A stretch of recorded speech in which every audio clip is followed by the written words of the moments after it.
Hi, everyone.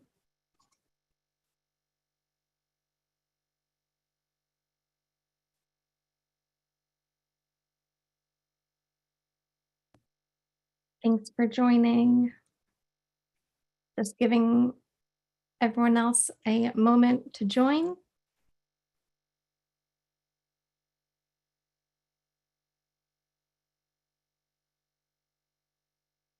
Love seeing everyone's locations in the chat here.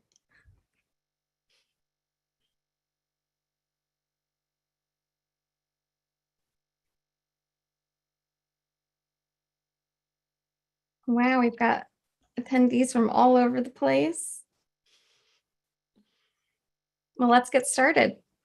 So hello and welcome to the Jobcast. When it comes to advancing your career, it's important to consider your strengths or skill set. That means knowing what your skills are and continuously working on them. And of course, being able to talk about them. That goes double when you're looking for a new job. So much of the job search, finding roles that are good fit, writing your resume, interviewing, it's about understanding and telling your story. And your skills are the superpowers that make you the hero of that story. So in this workshop, we're going to uncover those strengths and prepare you to talk confidently about what you're bringing to the table.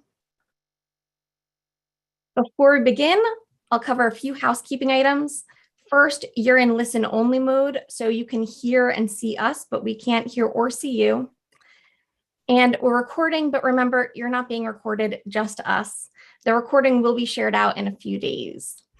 And I'll be posting links to relevant resources in the chat so you can go deeper on specific topics that are of interest to you, but don't feel like you need to be actively clicking on every link if that's going to be distracting. All of the links along with the slides will be sent after the webinar. And we'll be using the Q&A feature in Zoom. So an important note there, if you post a question, your name will be shown unless you check the box to send anonymously. So if you don't check that box, your name and questions will be associated and seen publicly during the webinar. That's because you will all be able to upvote questions that are posted on Zoom to be answered live. Just give the question a thumbs up and we'll talk through the top voted questions at the end. So stay tuned for that. Please only post questions that are going to be relevant for others. That's what'll get it upvoted and answered. And if we don't get to your question at the end, you can post it later as a comment on the YouTube video so our team can respond there. And one final note here, just please be respectful in the chat. We have it open so that y'all can see what everyone is writing there, and you often share such wonderful stories and tips with each other. So I love having that open. But lately we've seen some individuals that are blatantly posting inappropriate comments, which spoils the fun for everyone. So if anyone posts something like that, I'll remove them from the webinar, but if it continues to occur, I'll have to turn off that chat functionality. So please be on your best behavior. So now that that's out of the way, let me introduce myself. I'm Brandy Warwis from Indeed's Job Seeker Experience team. We're responsible for creating helpful resources and events like this Jobcast for our users, like you. And I'm excited to have Tracy Tim with us again today. Tracy is a career clarity expert who's dedicated to helping professionals identify and pursue their ideal careers. Her online learning program and community, Thrivist, teaches clients how to unlock their professional purpose and potential so that they can truly thrive. Unfortunately, Tracy's camera will be off because she had a bit of a run-in with a softball this weekend and her face is on the mend. But thank you so much for being here to talk with us despite all of that, Tracy. Oh, Brandy, I'm so excited. And one of my favorite things is to really engage, visually in this process. But you know what? We didn't want it to be a distraction for you guys, but I basically look like a human raccoon or cool version of Batman just in time for Halloween. So we're going to have a lot of fun today, regardless. Thank you, Brandy, for that warm introduction. So why don't we jump right in with what we're going to learn today? I want you guys to know, first and foremost, we have a lot to cover with you today. So I highly encourage you to be taking notes.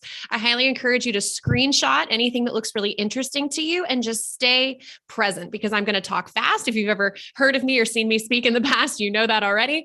If you've heard of me for the last 30 seconds, you probably know that now. So these are the 5 learning objectives that we're going to cover today. First and foremost, why you need to know your strengths and know the depth of your professional value. Then we're going to talk about what types of skills can really contribute to the depth of that professional value that you want to share with the world. Then we're going to move on to where you can actually discover and even strengthen your professional value. Of course, all of this has the goal of number 4, figuring out how to articulate this value properly so that you can advance your career to the next step and the next stage. And then last but not least, we want to wrap up with how to create value-driven competence for the long haul so that not only are you served now, but you will be well served into the future of your long-term career. So let's get this started with objective number 1, which is why you must not only know, but also share your professional value. Today's thesis is very simple. It's if not you, who? So as we're going through this, I want you to remember that this may be challenging, this may be difficult, but always, always, always remember that within the context of your own career, if you are not advocating for yourself, it is a huge ask to ask anyone else to do that for you. So you've got to equip yourself with the knowledge and the depth of your own value so that you can push your career forward when no one else will. So if not you, who? We cannot overstate the importance of taking responsibility for your own career. So let me just start out by saying that your employer is not going to manage your career for you. This may go without saying, but I just want to hammer this point home that employers are there to provide opportunities for us. And many of them do a great job at that. But many of you are also looking for new opportunities, right? And now you are in the driver's seat. It is your responsibility to do everything at your disposal to take advantage of these opportunities when they arise. So the mindset shift when you're thinking about if not you, who, is moving yourself from the passenger seat of your own career and hoping that your company or your boss or your peers are going to help you drive that career car forward and putting yourself back in the driver's seat, putting yourself back in a position of control. Now, in order to do that, we need to overcome a couple of myths that might be holding us back when it comes to our career advancement. Myth number 1 that I see all the time is if I work hard, I will get noticed. Unfortunately, in this world, in today's world, not only are most of us working hard, but most of us are focused on our own work. So we cannot let our work speak for itself. We have to not only do good and hard work, but speak about it openly and honestly and clearly if we want to get noticed. The second myth is if I wait long enough, I'll get that raise. How many of us have been there where they're like, I know they said just another 6 months, just another year, just another 18 months. And I know that I've earned it. They're going to come through. You know, sometimes that's the case, but more often than not, if we're not consistently advocating for our own value as professionals, no amount of time is going to make up for that lack of advocating for ourselves. So this is the second myth that I want you to overcome today. If I wait long enough, I'll get that raise. And then myth number 3, if I know my value, I'll get rewarded. Now, this one is a little bit subtle because it's not just about knowing your professional value. It's about being able to clearly articulate that value in a way that makes sense for a business to reward it. I'll say that again. It's about not only knowing, but about articulating your value in a way that makes business sense. So knowing how you save your business money, how you make your business money, and the value that you and your skills add to a professional working environment. So if we work really hard to overcome these myths, both by knowing and articulating the depth of our professional value, that is the key driver to your continued success. Whether you're looking for a job, which many of you are right now, or maybe you just want to level up in the career that you're already in, both knowing and articulating not just how good you are at stuff, but the true depth of your professional value is going to be the key to seeing you through not only to the next step in your career, but to long-term and sustainable success. So hopefully now you understand the stakes and you know why this is so important. So we're going to move on to really helping you understand the depth of your professional skills with Professional Skills 101. This is the foundation that we're going to be setting for the rest of our conversation today. So when we talk about skills and professional value, what are we really talking about? When I say the value add that you are as a professional, what does that mean? Well, it really begins with our skills. Our professional skills are at their core just the abilities that help us succeed at the work that we do each and every day. These can come from our behavioral habits, they can come from our personality traits, they can come from our depth of knowledge or expertise in a certain subject matter.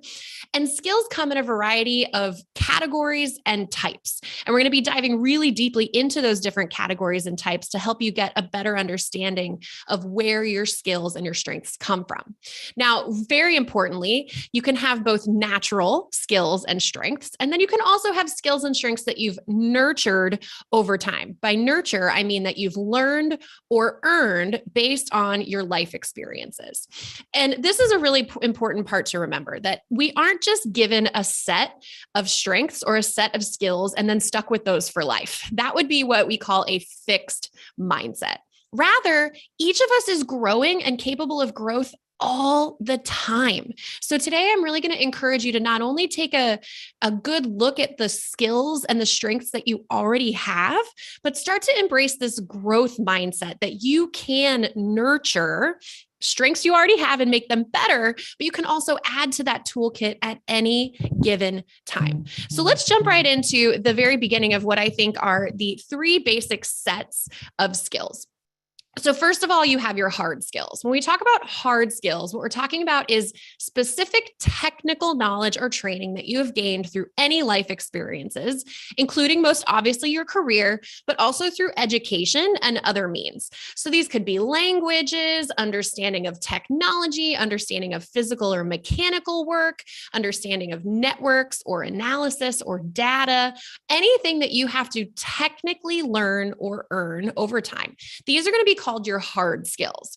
Now, many of us sometimes I think put a little too much emphasis here in the hard skills area because it kind of keeps us static. So the second thing that I want you to think about is, of course, your soft skills. Soft skills are the personal habits and traits that shape how you work on your own and with others. So it's not just the technical work that you know how to do, but it's how you deliver that work uniquely based on how you're either hardwired or how you've learned to deliver that work over time. So these can be things like extreme amounts of empathy. Maybe you deliver your work with lots of effectiveness and dependability. Maybe you present really open-minded, so you're constantly learning, or people applaud you for your teamwork or your creativity.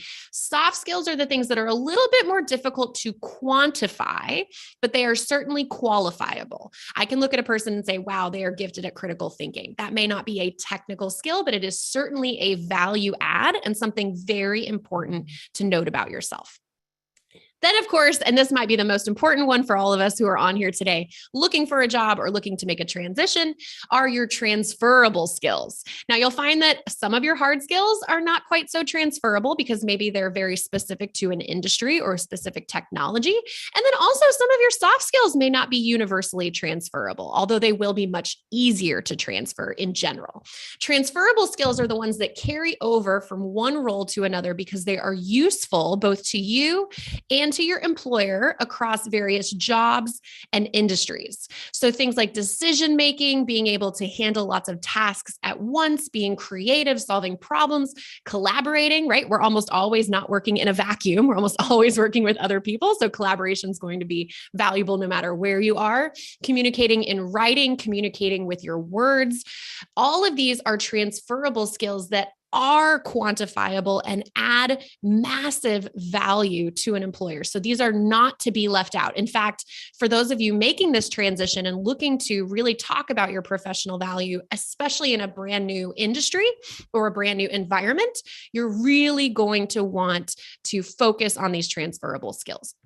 Now, personally, I really like to take something that's big and ambiguous and give it structure so that I can understand it better. So you may be looking at the depth of your transferable skills and going, oh my gosh, I know how to do a lot of things. Maybe I've had 5, 10, 20, 30 years of work experience. How the heck am I supposed to draw this down into something that's manageable and something that I can actually articulate and share?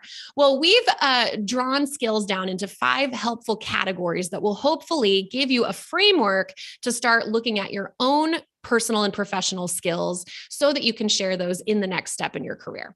I like to break these down into these 5 categories. You've got business and finance. So is there anything that you know how to do that's particularly related to how business works and how money works? Then you've got communication and interpersonal. So as you're working with other people, how do you do that well, whether it's through writing or speaking or otherwise? Then you've got leadership and management. Do you step up, and how do you step up? What type of leader are you, and what type of manager are you? Are you the type that is much more gifted at delegation, or the type that's going to be a little bit more articulate and forceful about how you like to get things done? Then you've got sales and marketing. This is a huge value add to business, right? So do you have any skills or knowledge that are transferable in the area of actually making money and allowing businesses to grow? And then last but not least, data and technology. We're getting further and further into the technology world and space as we continue to get more complex. And so this is going to be an even more important category as you move forward.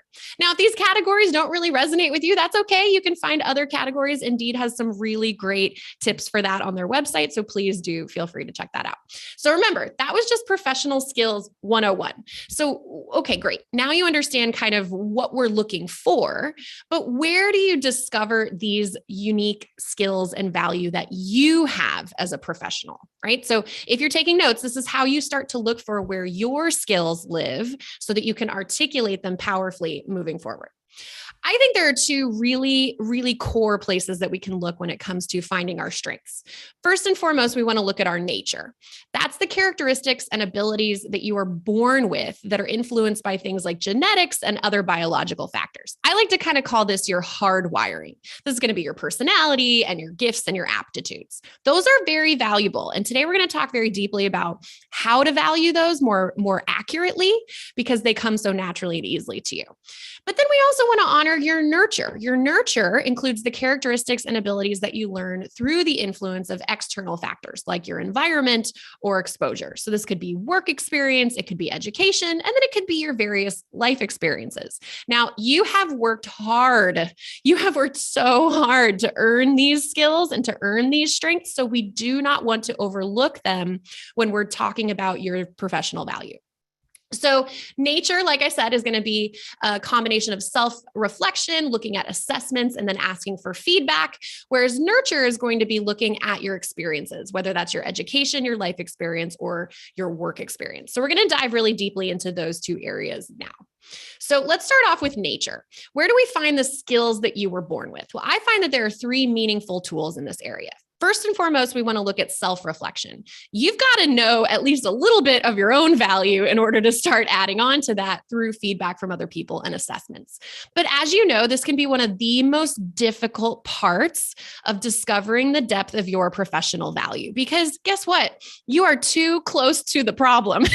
One of my business coaches always says, asking us to do our own depth of self-reflection is sort of like asking an open heart surgeon to do her own surgery.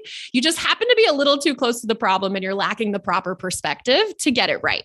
So that's why we want to address this area with other things. We want to get feedback from other people who have a nice third-party objective perspective about our skills. And then we also want to take some assessments so that our own understanding of our own value starts to grow in depth and accuracy and clarity. So if you're taking notes and if you're following along here, this is going to be one of the screens that you want to screenshot, because these are some questions that you can ask yourself to do self-reflection on your own personality, behaviors, and gifts. So first of all, what skills and abilities do you have that make you feel the most confident when you're doing them? Maybe your communication is on point, or you're just an excellent listener and have great empathy. What are the activities you could do for countless hours? When do you feel lost in an activity, like you're in flow? Is it when you're conversing? Is it when you're strategizing? For me, it's these presentations, right? This is not only something I've learned how to do over time, but it's something that I could do for hours and maybe lose my voice and still have energy, as you guys could probably tell. So then you can ask yourself, what environments do you thrive in the most? Where do you just feel like a dolphin in the ocean gliding effortlessly through the water, right? What problems are you naturally inclined or excited to solve? What gets your juices flowing when you think about, oh, that just doesn't work the way I wish it did? Maybe it's health and wellness. Maybe it's happiness. Maybe it's inclusivity. Or what makes you feel the most motivated? When do you get the most excited to actually get something done? Is it when you're working with a team? Is it when you're working independently? Is it when you get a pat on the back and recognition? Is it when you get that quiet atta girl after the job is done? And then what aspects of your personality would you like to be able to use more? If you could bring your whole self to work, what would you like to actually be doing? Would you like to just be funny? Would you like to be informal and have your shoes off while you're doing your job? Would you like to be thinking about the future? Right? These are all really important qualities to know about yourself. And if you want to be using it more, then it's highly likely that you're not using it enough and not leveraging that depth of your value. So these are all great places to look for your skills and your strengths. But remember, we are a little bit limited in looking at our own strengths objectively. So in order to get a more well-rounded view, I recommend a handful of assessments. Now, these are just 3 of my favorite. There are also 3 that you can get online for free. So this is a good opportunity for a screenshot. I recommend a breadth of assessments that include your strengths, your personality, and then your behaviors and motivators. And that's what we have here. So High Five is just an online free version of a strengths assessment. It's going to allow you to identify your top 5 strengths and then their individual applications so you can put them into action. 16 Personalities is a very robust mix of Myers-Briggs and the Big 5 model of personality. So this is going to teach you about your personality type and why you do things the way that you do them. And then my absolute personal favorite, because I discovered it and worked with it for quite some time, is the predictive index. What the predictive index shows you is actually your workplace behaviors and drivers so that you can identify your ideal work environment and your ideal work type based on how you're hardwired. So again, this is going back to that. Do you feel like a dolphin in the ocean? It's going to give you a sense of where you fit the best in the working world. So screenshot that. These are all really great assessments. But again, there's so many more out there. I just encourage you to take a breadth of them, and whatever resonates with you, keep it. And whatever doesn't, you just let that stuff go. Okay. And then last but not least, and this one is going to be the biggest challenge for most of us here today, is it can be very difficult to access our own natural gifts. I mean, they come easily to us, so we don't see the value in them that other people do. And that's why this is so important to seek feedback from people you trust who know you the best. So I'm going to challenge you today. This is today's big challenge. This is put on your big boy and big girl pants, okay? Brainstorm a list of up to 25 people. And before you go, Tracy, that's a lot of people. Well, yes, it is. But I promise you, you know at least 25 people. And you want to ask them just one simple question. And that question is, what are my 3 best qualities? Period. That's it. What are my 3 best qualities? And then you let them answer and you look at those answers for patterns, for similarities. Did all 25 people or whoever responds, let's say 20, 15 people, did they all happen to say humor? Did they all happen to say compassion? Did they all happen to say getting stuff done, right? Like there are going to be some significant patterns because when you show up as your best, you show up consistently. And getting this feedback from people is a really incredible way to better understand the depth of your natural value as a professional. I love that, Tracy, especially because it's inclusive of people outside of your work, because it's possible those friends and family that you're asking to do this may see a strength that you don't get to exercise in your current work environment, but maybe you should be finding a role where you can utilize that skill. I absolutely love that, Brandy. And that's totally why we do a breadth of the type of person in this exercise. It's because when you show up at your best, you're adding value no matter where that is. It could be personal or professional. And this is a great opportunity to identify a strength that you just may be overlooking and would add a lot more value in your professional life. And hey, maybe you might get a little raise along with adding it back in there. So there we go. All right. So we talked about your nature. Now we're going to move on to how to discover the skills from your nurture. There are three core places to look when you're going to look for your skills that you've learned or earned over time. First and foremost, we've got your education. That can be both formal, so degrees and certifications, but it can also be informal, the quote unquote, school of hard knocks or the school of life. Then you've got just your life in general. You have been cultivating activities since you were born, hobbies, travel, extracurricular activities. And these activities are a wealth of knowledge when it comes to your unique set of strengths and your unique set of skills. And then, of course, maybe the most obvious is your work. But again, this can be also paid and unpaid. So we want to use something like volunteering in that section as well. So here's how you can dive into each of these areas. When you take a look at your education on the formal side, just take stock of what you've learned. So look for your degrees and certifications first. This is going to be the most obvious. Then go a little bit deeper. Start to ask yourself, what topics did you enjoy learning about the most? Maybe there's some inspiration there. Start to ask yourself what degrees or certifications you've considered, but maybe because life wasn't really going that direction or something got in the way, you just decided not to do it. I guarantee you that curiosity is probably still there, and that could lead to a depth of knowledge and skills and expertise. Look at the topics you currently enjoy talking about the most. Maybe you're doing some self-education. Look at the books that are sitting on your bookshelf right now. I bet you have a subject matter expertise that you didn't even realize you had. And then there are subjects that you want to master or learn more about, or that you wish other people knew more about. And that's a huge sign or beacon and something that you have a very big depth of interest in. Then you've got your informal education. So again, this is the books, maybe even podcasts that you're listening to, magazines that you read, news outlets and articles that you follow consistently. There are patterns there, and that is worth exploring.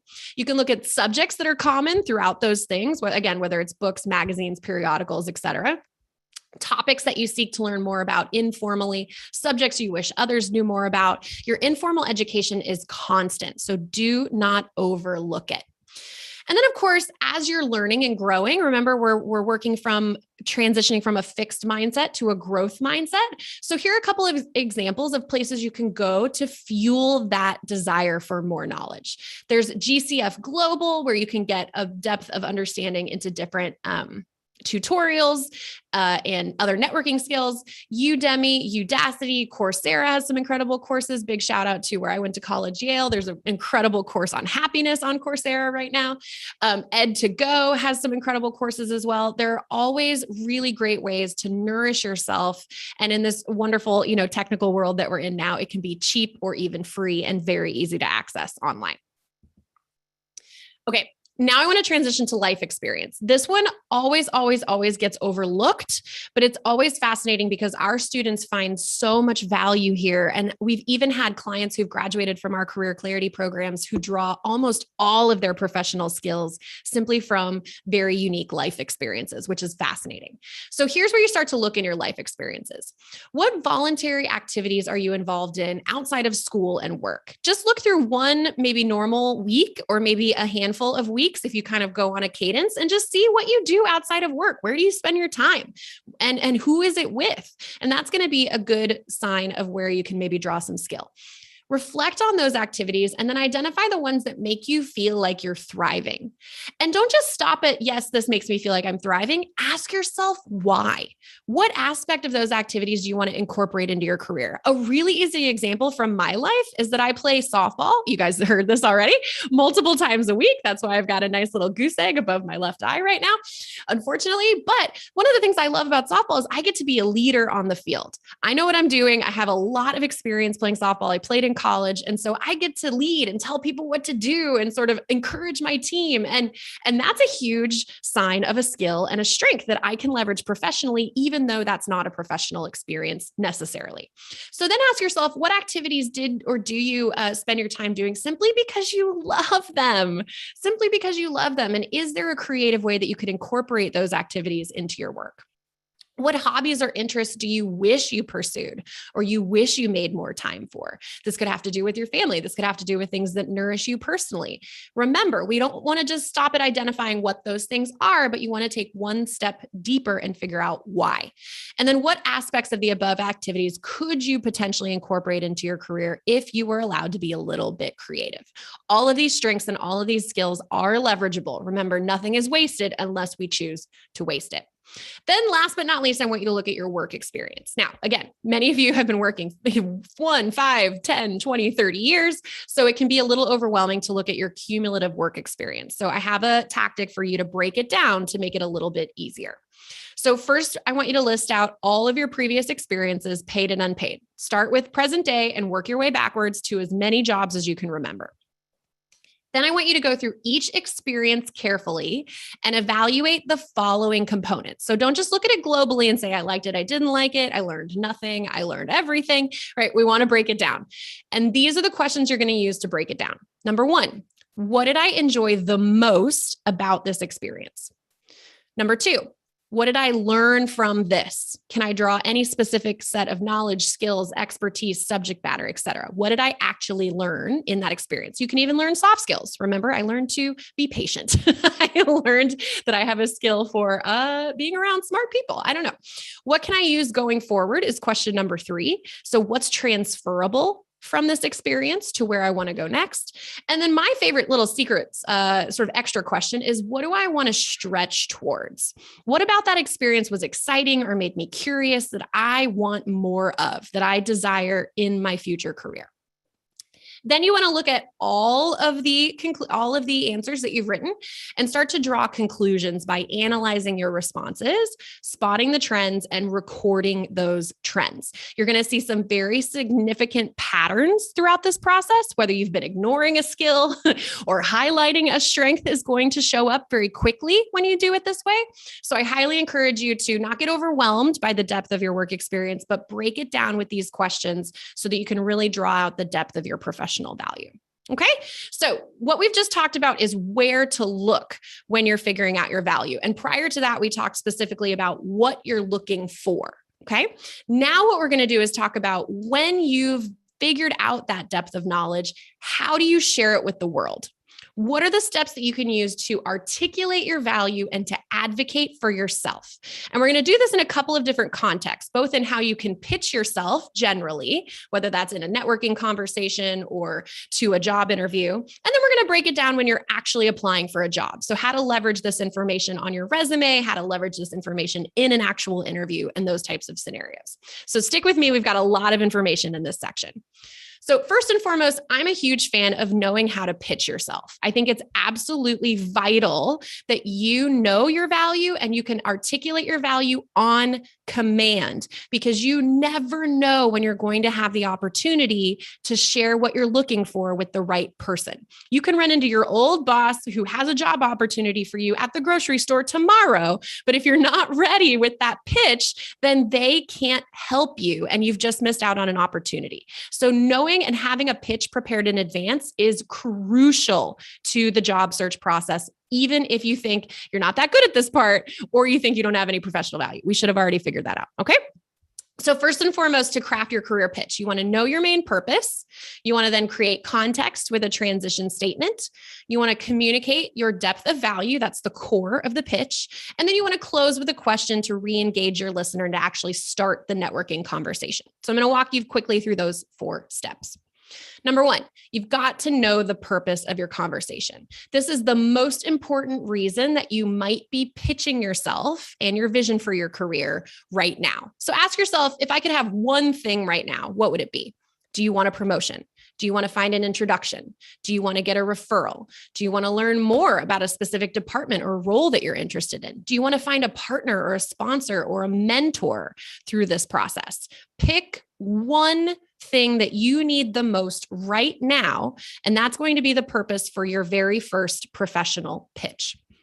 Then I want you to think about creating context with a transition statement. Now, this might seem like not that important of a step, but remember, whoever you're talking to is not in your head.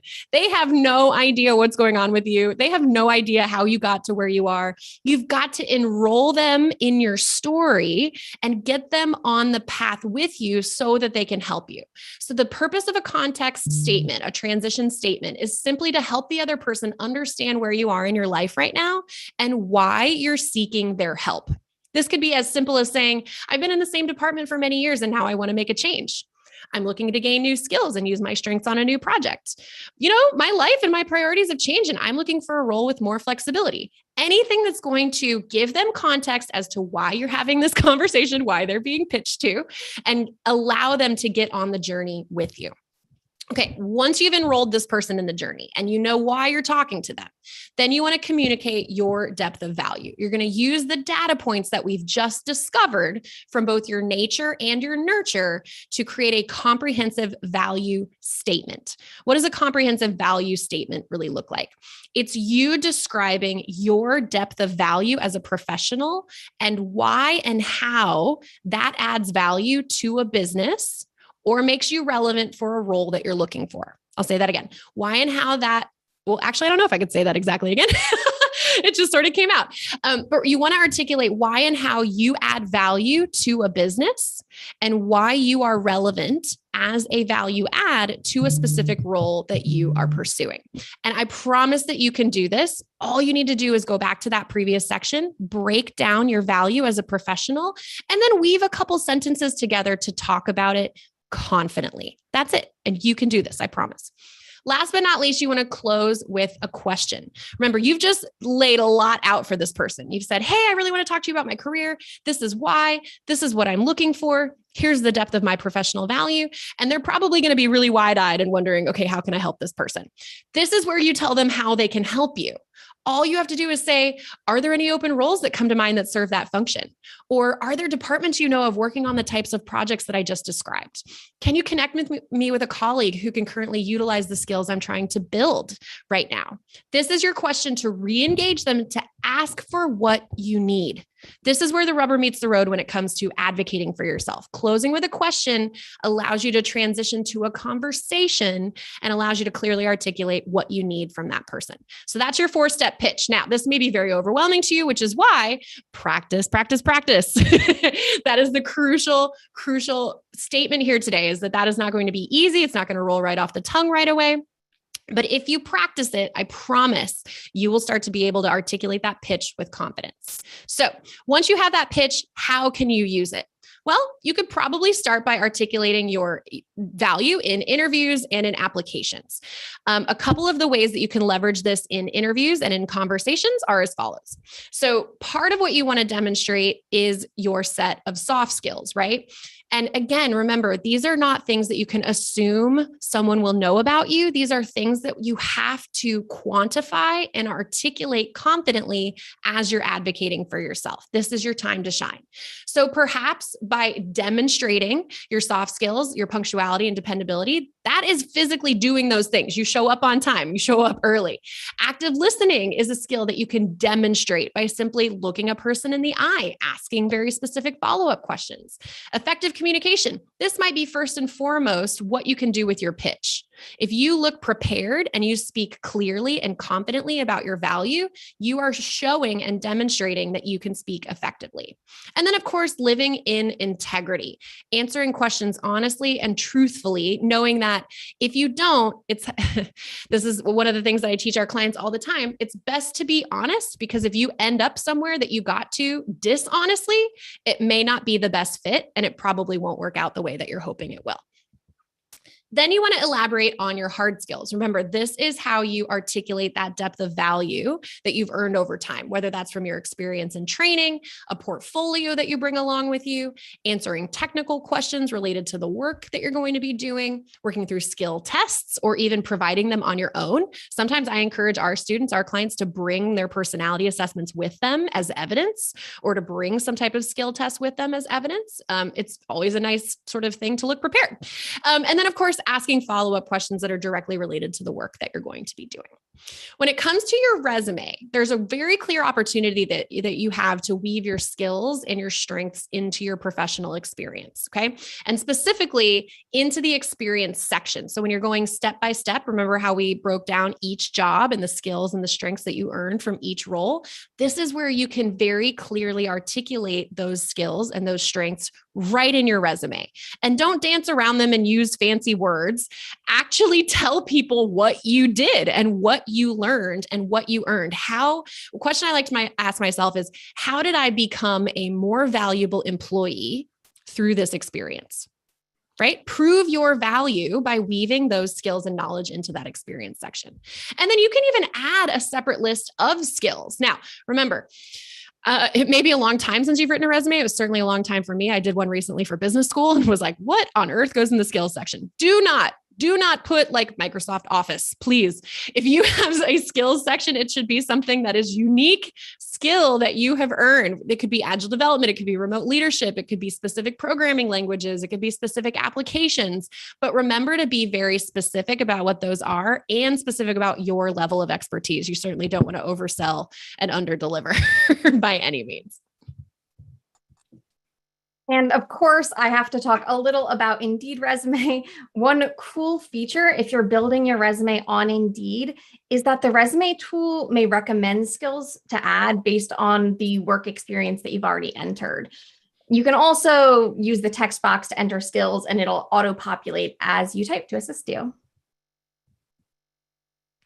I absolutely love that. When Brandy told me about that the first time, I was like, it'll tell you some skills ahead of time. That's so cool. Yeah, it helps kick things off. And then a reliable way to prove to employers that you have certain skills is completing a certification. These offer evidence that you've learned specific skills and are required for some fields, but not all. Depending on the certification, this is likely a bigger commitment to learning a new skill set, but this can be especially helpful when you're changing roles if you haven't used that skill in your past work history. And another great way to evaluate your skills is to literally test them. You can take Indeed assessments across a number of categories like administration, customer service, technology, and sales. And the assessments work in a couple ways. So you can proactively take them to add to your Indeed resume. This is useful because employers can browse Indeed's resume database to source candidates in much the same way that you would search for jobs. And they can search specifically for people with a certain skill or based on specific assessments. Alternatively, employers can also require assessments as part of their normal application process for a job. But here's a tip. I'd recommend you first take a test in an area that isn't relevant to your career, so you can just practice using the tool ahead of time before you're doing the real thing. After your assessment is complete, you can choose whether or not you want to make it visible to employers. If you didn't do so well, you can hide it. To do this, you just navigate to your Indeed profile, scroll down to the assessment section, and toggle on or off visibility of your assessment result. What a great tool, Brandy. That is so cool. And what a fun way to even just do a self-assessment prior to saying, to even building confidence in an area, right? Which actually is a beautiful transition to where we're going to go next, which is creating, or in some cases, for many of us, reclaiming our value-driven confidence. If you're in a job transition for any reason, it's highly likely that your confidence has taken a little beating recently, much like my face, which is okay. There are times in life where we don't feel our best. It happens to the best of us. But I find that one of the most incredible ways to build our confidence back up or create it from scratch is by focusing on where we add the most value. And specifically by focusing on the exact areas in the world of work where we are the most effective and can achieve the greatest impact. When we do that, we narrow in on the very specific field or industry or role where we can show up as the best version of ourselves. And when you do that, you show up with more confidence and you show up with more certainty, all of which makes you look even more valuable than I promise you already are. Now, gaining or reclaiming confidence is easier said than done because there are a couple things standing in our way. There are a couple barriers that many of us experience when it comes to confidence. First and foremost, we've got the imposter syndrome. So if you're sitting there and you're like, I don't know what imposter syndrome is, that's when you are in a specific environment or situation, but you feel as if you don't belong there. You feel as if you're not worthy. Many of you already know what this is. If you felt the imposter syndrome, raise your proverbial hand. I'm raising mine right now. It's when we tell ourselves that we don't belong or we aren't worthy to be somewhere that we actually are. When in most cases, this is just a psychological phenomenon. We're basically psyching ourselves out from showing up with confidence when we actually do have the skills and the knowledge and the expertise to be excellent in that area. How we overcome imposter syndrome is with clarity. It's with knowledge. It's going through the paces of what I just talked through. It's doing self-awareness, doing the assessments, asking for feedback, doing a deep dive of your work experience and your education and your life experiences. That's how you shore your confidence back up and overcome the imposter syndrome. Another thing that might be standing in your way is a fixed mindset, thinking that where you are is where you'll always be and that you can't grow or become a better version of yourself in this moment in time. That is not true. Think about 1 year ago. Look at yourself now. What can you do now that you couldn't do a year ago? What have you overcome? How have you grown as a person? How have you grown as a professional? Give yourself data and facts to overcome a fixed mindset so that you can show and prove to yourself that you can grow and you can do this. You can learn and become the best version of yourself. And then I think one of the biggest barriers to confidence that I see with our students is a lack of clarity. When we lack clarity as to where our value is, what our value is, the ideal role for us as unique individuals, it is so much harder to show up with confidence, right? When you're just applying to random jobs and hoping that someone sees something in you, you're showing up with a totally different energy than when you're applying for the job and knowing the depth of your professional value and being very specific and intentional about that application. So clarity and finding a depth of your own value as a professional can be a huge way to overcome any lack of confidence that you currently have. I find, hands down, constantly, those with the most clarity are equipped with more confidence and more certainty, even in times of major uncertainty and in moments where they just may be lacking mental confidence, but they actually have a true and incredible depth of professional value. It is up to us. Remember, what was the thesis for today? Type it into the chat. If not you, who? If not you, who? You have to know your professional value. You have to articulate that value and advocate for yourself. And you have to be the one that brings you back into a place of confidence. No one else is going to do that for you. But I promise you, you can do this. We've given you the steps to do it today. To again, what was the name of today's session? Showcase your strengths. It wasn't know your strengths, right? It wasn't hide your strengths. It wasn't question your strengths. It's showcase your strengths. So we want to not only know that depth of professional value, but go out in the world and sing that song proudly. So what did we learn here today? Hopefully a lot.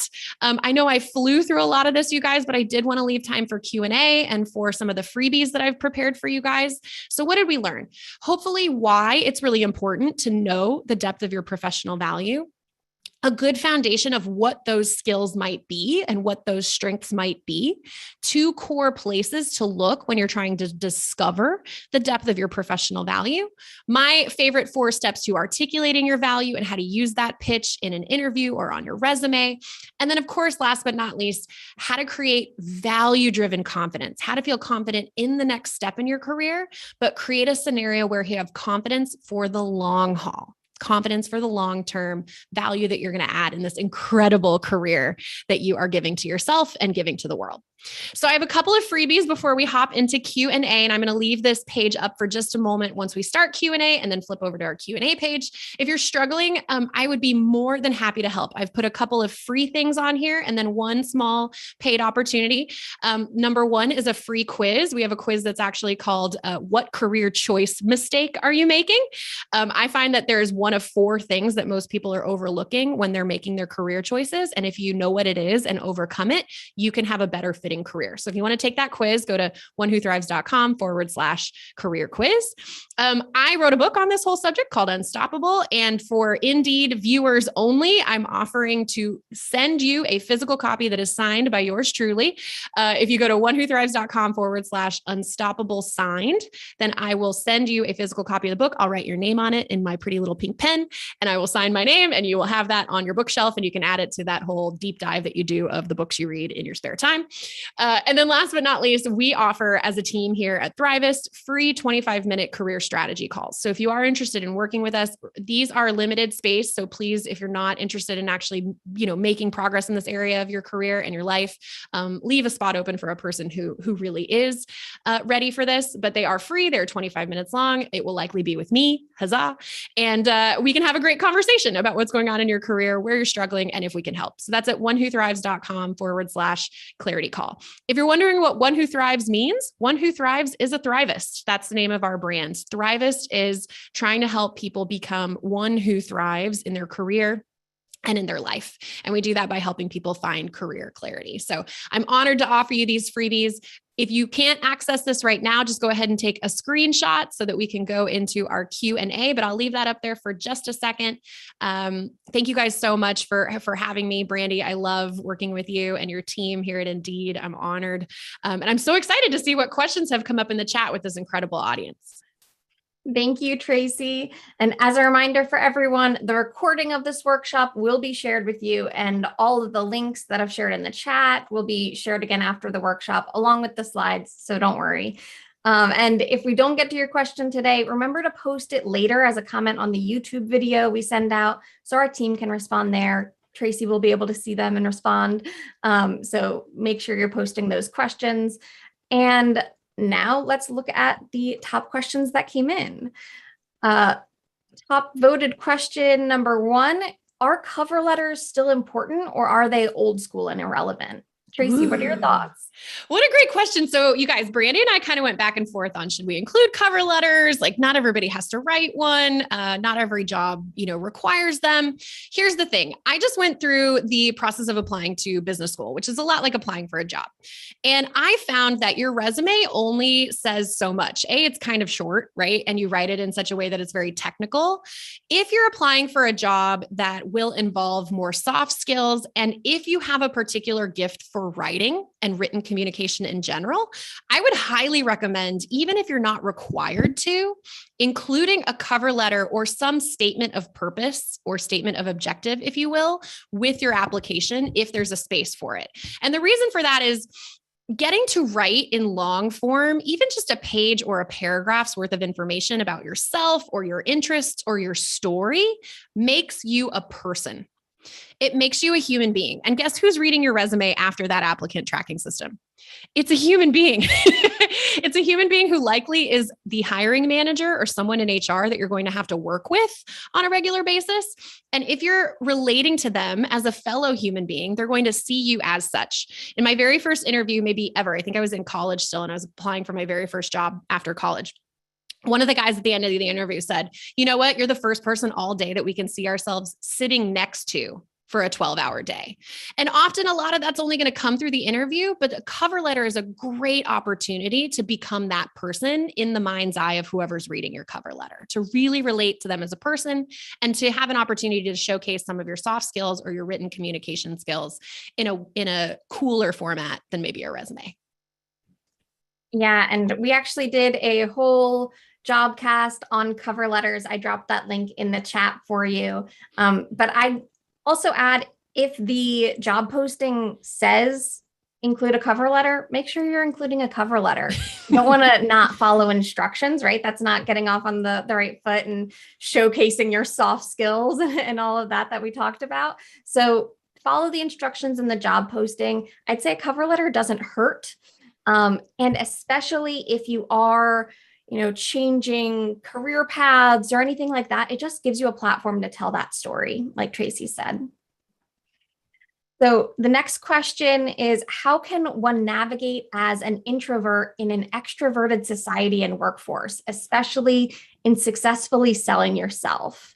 Oh, that's a tough one. I know that I struggle as an introvert sometimes, especially on big webinars like this. So it's definitely a skill within itself to be able to navigate as an introvert. But Tracy, I'm curious your thoughts. I really love that question. And thank you to whoever wrote that. It's particularly brave, I think, to ask a question like that when it's not your purview to necessarily put yourself out there. And that's what I hear from introverts. But what I find, and again, this works for the students that I've coached. I'm not an introvert, so I'm giving you advice from an extrovert's perspective of working with a lot of introverts because we end up doing a lot of that. I find that preparedness often overcomes a hesitance to speak about yourself. So extroverts and introverts alike, most of us hesitate to advocate for our own value, either because we don't know it or because we don't feel comfortable sharing it. Not knowing it is something you can overcome by doing what we talked about today. Becoming comfortable sharing it is something that you will have to practice, simply because there is no alternative. And I'll tell you why. This may be a scary stat, but it's true. And so you're just going to have to deal with it, right? we got to know the truth and work around it or work with it. 80% of jobs, this was a Columbia University study that came out last year. Roughly 80% of jobs that are available at any moment in time are not posted and do not have job descriptions that are like readily available online or what have you. Now that means that in order to find 80% of the jobs that are out there, which likely are going to be the most unique and least cookie cutter and the best fitting for you as a unique individual, is going to require you to talk to humans, period. Or you can say, okay, if that's something I'm not willing to do, then fine. You're going to be looking at those 20% of jobs that are a little more readily available and are a little more cookie cutter. And that's okay. You can make that decision. But if you want something a little more dynamic and you want to push yourself in this area, the best thing you can do as an introvert is to be prepared with something you feel comfortable saying. And I find the only way to start feeling comfortable talking about your value is to practice it. Talk in front of the mirror, talk to your cat, talk to your dog, talk to your best friend, talk to your spouse, talk to anybody that you feel comfortable talking to, and get it out of your head and into your mouth so it starts to feel comfortable. The only reason, you guys, that I'm any good at this stuff is I've said all the things I said today about 100 other times on 100 other presentations. This is not magic. Do I have a propensity to be outgoing and sort of extroverted? 100%. But I feel most confident when I'm ready. I feel most confident when I know what I'm going to say. Am I good at extemporaneous speaking? Sure. But your confidence and your assurance as an introvert to speak about your professional value is going to come most easily when you've practiced it and when you're prepared, period. And that's my best answer to that question, because you're not going to change who you are. You're not going to change who you are. So work with it and use it. Use what you're good at. Yeah. And I mean, that's so relevant to what we talked about today with your nature and that self-reflection and understanding, what you're bringing to the table. Just knowing yourself and knowing that you're an introvert and that's an area that you struggle with can be helpful.